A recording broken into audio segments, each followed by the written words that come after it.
Okay, so we're gonna go over how to control loops for while loops, I mean. So say we have the following: character, continue, loop equals y. Okay, so we're gonna use this to be able to control a for loop. Sorry, I mean a while loop. So let's say the while loop says the following: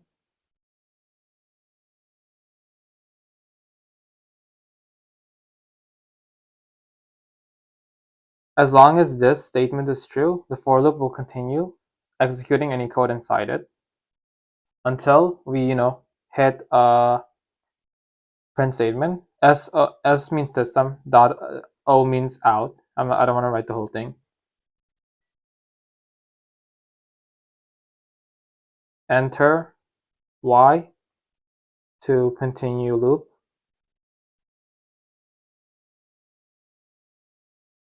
and N to stop.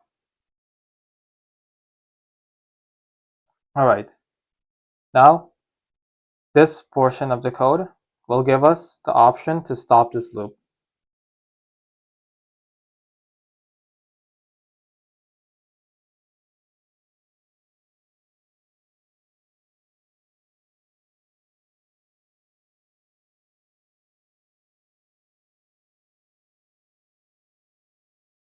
All right. So this portion, it allows us to collect user input for a string, because next line is for user input for a character, because next line is for strings. So if we do charet, we can include character. It allows us to put characters instead. So, and then put this here. Okay. Now, as long as this statement is true, we're going to execute whatever code is in here, as well as these two lines. And then here, we have the option to change the continue loop. So if we put in y, we re-execute everything again until we put in another letter, such as n, or like x or something else. So this way, we have control over our while loop. Okay? A better example will be here. So let me write a program where I collect user input, and then I sum them all up. And if the user clicks 0, then I display that sum. So I'll do this: int my number. Wait, let me set up my scanner.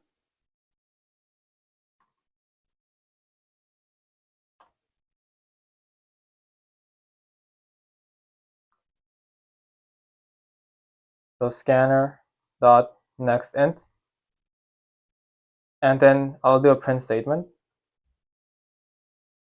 Enter a number to sum up, and then click 0 to display sum. Okay, and then we'll also have int sum equals 0, because the sum is right now 0.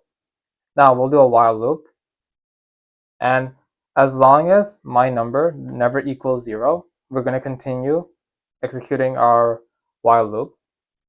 So sum plus equals my number.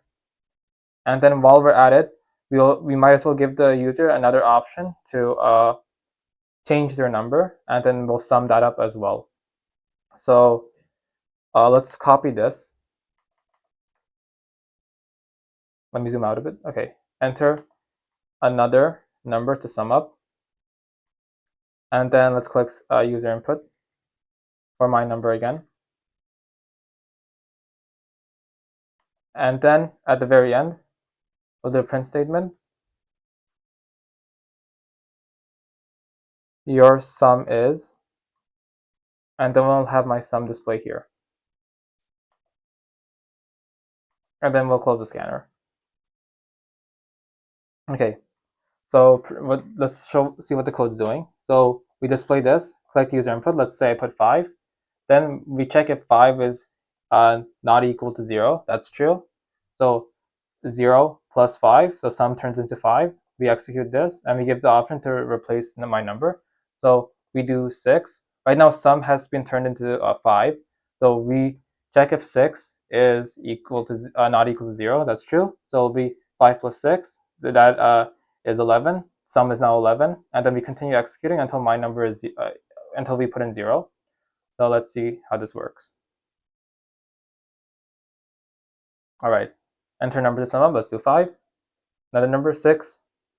Let's see the result. 11. See, now there we go.